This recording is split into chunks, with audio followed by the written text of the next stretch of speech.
What's up, Thrashers, and welcome back once again to the Thrash Maniac 99 YouTube channel, and I am back with yet another episode of Levi's Deep Cuts, as I am here to give you my list of the deep cut songs from a band that I have done a discography ranking for in the past. So far, I've done two episodes, one for Opeth and one for Alice in Chains, because I'm going in order of all the bands that I've done discography ranking videos for, starting at the very beginning, and eventually going to get caught up to where we are now.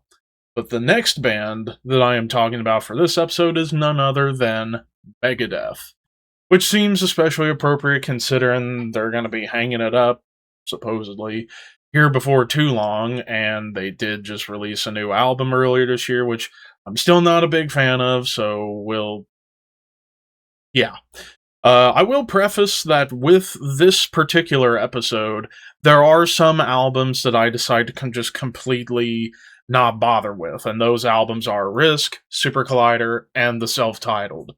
Mainly because there really isn't like a song on either of those albums that I feel is a deep cut, nor do those albums really hold any substantial weight in my mind. Like, obviously the best track on Risk is Prince of Darkness, but that's not a deep cut. And then from Super Collider, it's Kingmaker, which is not a deep cut either. And whereas with the self-titled, I honestly can't think of a song right now off the top of my head that would be fitting for this list. So all the other albums are fair game, which I ended up with about 14 tracks for this particular episode because I picked just one song from 14 different albums in the Megadeth discography, because 17 total, but I only went with 14 tracks for one track from each of the 14 albums I'm going to be talking about. So without further ado, let's get started with the debut album, Killing Is My Business and Business Is Good. I mean, it's a raw, gritty, nasty debut album, and to pick a deep cut from this one, I could have went with just about any track on here except for Mechanics and Rattlehead, so I actually ended up going with The Skull Beneath the Skin. Mainly just because you got these this really cool legato guitar at the beginning before it just goes into like a nice like heavy gallop, and there's even a killer bass line that shows up at about the halfway point of the track, because David Ellefson really showcasing his bass playing ability early on, playing with fingers before he decided to start playing with a pick when the tempos got higher up, and also wanted to have a thicker bass tone from playing with a pick. But Skull Beneath the Skin was, I think, maybe one of the heavier songs on the debut album, and I think it's a song that I personally feel should get more love and respect from the early days of Megadeth back in the mid-80s, so that's why I went with The Skull Beneath the Skin. After that, over a year later in 1986, we get Peace Sells But Who's Buying, which, I mean, it's a classic among classics in terms of metal, so to pick a deep cut out of this one was a little more difficult because, you have quite a few standouts on here, like Wake Up Dead, Devil's Island, even to a degree The Conjuring, and of course the title track. So that left basically most of the second half of the album kind of open to choose. I decided to go with Good Morning Black Friday because it's a really unique song for Megadeth. Like, I would argue it's kind of progressive thrash because, you start off with this, like, dark, somber, eerie, moody, clean melody with little higher guitar melodies coming in, and it's keeps building and building atmosphere until it does get into like the faster, crazier guitars, and of course like Dave and Chris Poland just going wild on the riffs and the leads, Gar Samuelson killing it on the drums. Like, I think this song in particular, because it's the longest track of the album and it's a very unique song, I decided to go with Good Morning Black Friday. 2 years later, we get to 1988 with So Far, So Good, So What, and this one was definitely a lot tougher to pick a deep cut because I would say the main songs that I thought were not eligible would be uh, mainly In My Darkest Hour and Hook and Mouth, because those are two classic staple Megadeth songs, so every other track was kind of fair game, but the one I decided to go with The one and only instrumental out of this episode, I went with Into the Lungs of Hell, which still might be my personal favorite Megadeth instrumental. I mean, they've had some really cool instrumentals over the years, but this one, Into the Lungs of Hell, it was just chaos incarnate. Like the guitar work, the galloping drums was just perfect. Perfect way to open this, in my opinion, very overlooked and underrated album in the Megadeth discography. So I went with Into the Lungs of Hell. 2 years after that, we get 1990's Rust in Peace, my favorite Megadeth album of all time. Of course, there are quite a few classics on here, like Holy Wars, Hangar 18. I would say, Tornado of Souls, the title track. So picking a deep cut from this one was a little tougher because even tracks like Take No Prisoners and Five Magics are like lesser classics. So I decided to go with a bit of an odd one, and that's Lucretia. I actually think Lucretia is one of the more underrated Megadeth songs of the early era for the simple fact that when most people think of Rust in Peace, they don't really think of this track. And it does have a strange opening with like a weird laugh, but then you get these like really cool guitar melodies and then into some really cool, like awesome riffs and grooves. Like this was bringing in a little bit more groove to the album, whereas for the most part, this album was just full on speed and insanity within the songwriting. But this one slows things down a little bit to like a nice mid tempo groove, kind of like classic heavy metal, but done in Megadeth's own way. So, Lucretia, my pick from Rust in Peace. 2 years after that, we get to their breakthrough album in terms of getting bigger onto the mainstream, Countdown to Extinction in 1992, which, of course, arguably still their biggest seller. I mean, the classic tracks like Skin of My Teeth, Symphony of Destruction, Sweating Bullets, to a degree, even the title track. But I decided to actually go with one that I don't hear a lot of people really talk about, and that's Architecture of Aggression. Like, I really like this song because this, while it does have a bit of like that groove metal vibe to it, it's done really well because it's mostly a mid tempo song, but with like slightly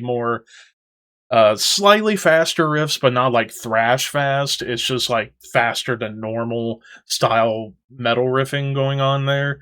And of course, Dave's vocals. Like Mustaine's vocals, I thought were a little more snarly on this song while he's still maintaining a melodic sensibility to it, which say what you will about Mustaine's vocals, but he didn't sound bad on this album. Actually, he sounded fairly decent across the entire album, but this was maybe one of my favorite vocal performances of the album, so I decided mainly for the grooves, the riff writing, the aggression behind it, no pun intended, is why I went with Architecture of Aggression.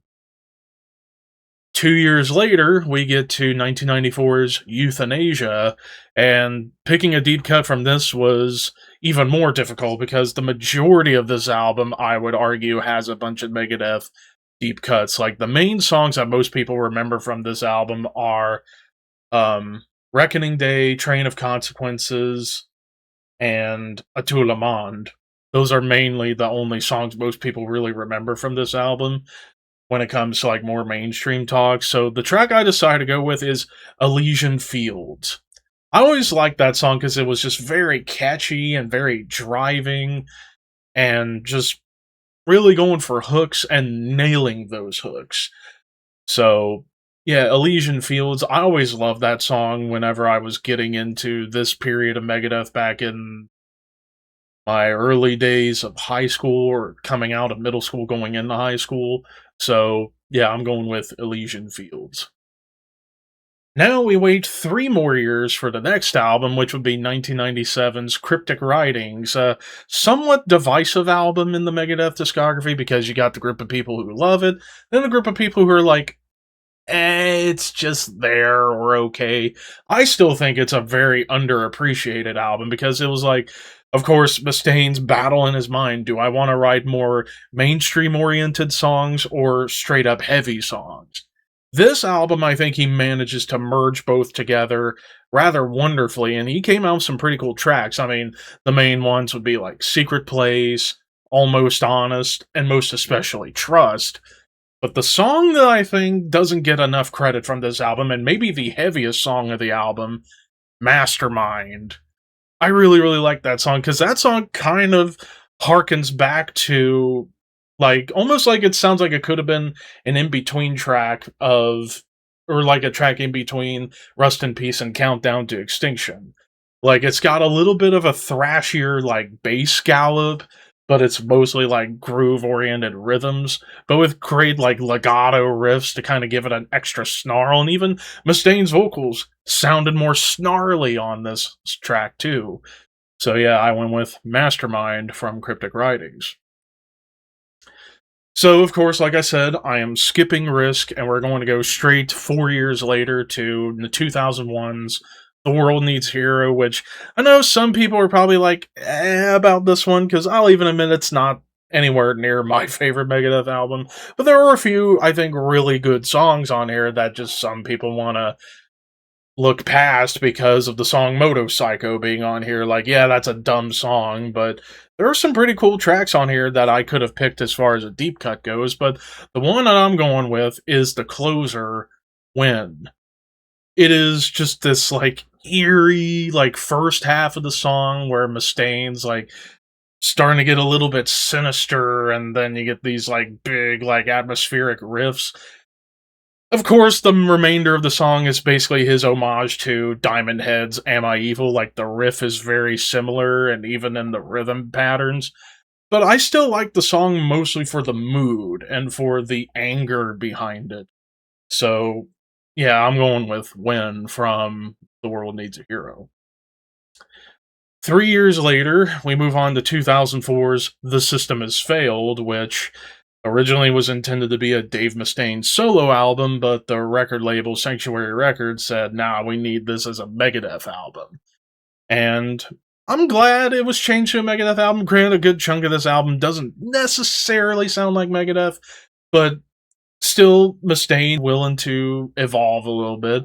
And I could have went with just about any track on this album, but the one I decided to go with is one that I really got into during my years in like late middle school into high school, would be the song Back in the Day. I really, really love that song. It is great and melodic and catchy.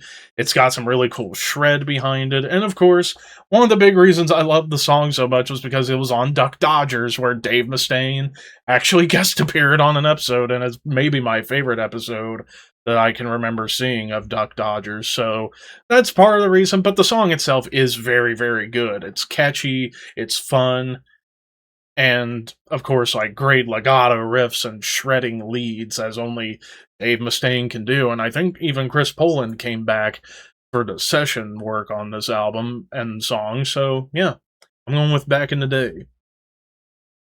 Fast forward 3 years later, we go to 2007's United Abominations. Now we're back to the venomous Megadeth that we were used to back in the day, um, at least for the older fans.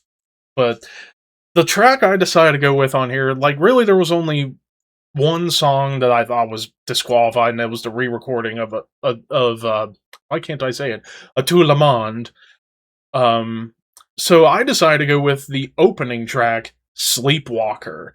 Like, great, clean melody to build up the mood, and then you get these, like, nasty, like, open riffs, and then it goes into this, like, big triplet gallop that almost feels like you're marching into a stampede of horses going into for battle for like the universe or something like that.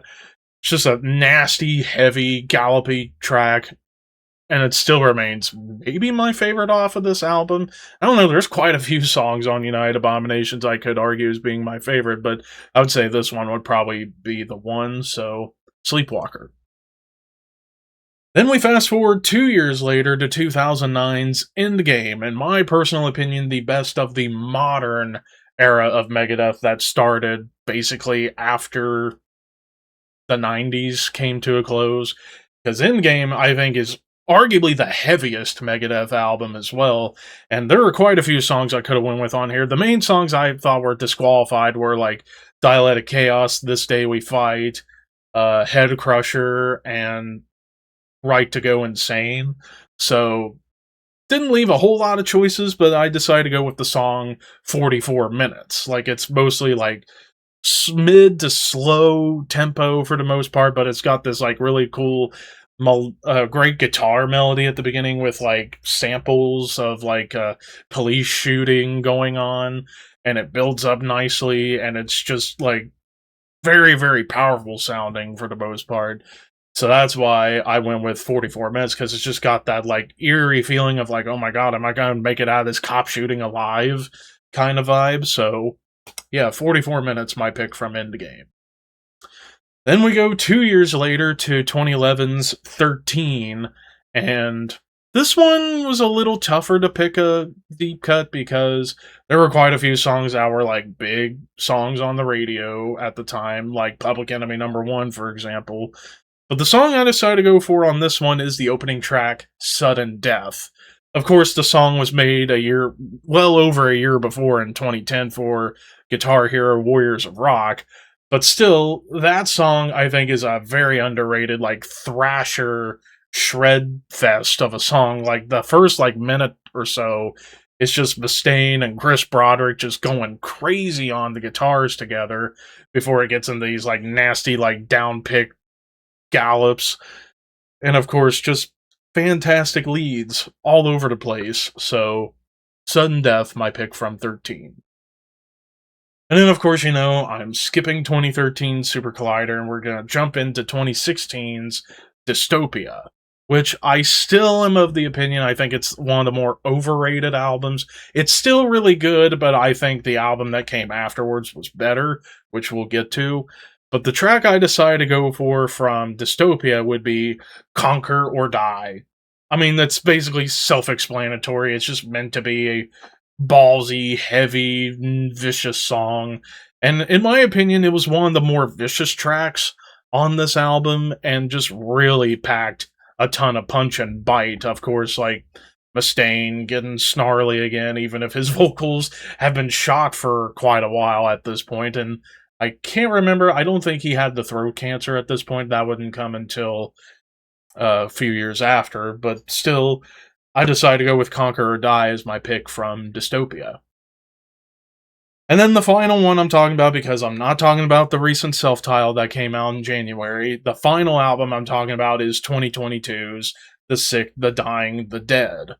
And the song I decided to go for on this is Soldier On, because that song I think needs more appreciation because, it's like this big triplet galloping like riff farm, but Dirk Verburen doing blast beats. His trademark Dirk blast, which almost sounds like a marching band blast beat kind of style. And I think it definitely propels that song to another level, in my opinion. And I was fortunate enough to see this song played live when I saw Megadeth not too long after this album dropped. So I was like, oh yeah, this is pretty fucking cool. So yeah, Soldier On, my pick from The Sick, The Dying, and The Dead. But of course, these are all just my picks for Megadeth deep cuts. What are some of your guys' favorite deep cuts in the Megadeth discography? Let me know in the comment section below, of course. Don't forget to like, comment, share, subscribe, all that fun stuff. As far as the next band I'm going to be doing my deep cut series on, it's going to be at the beginning of July, and it's going to be for Sodom. So we're going from one great thrash band to another great thrash band in this series, so seems appropriate. But anyways, thank you guys for watching, but until next time, keep your horns high and your dreams wet.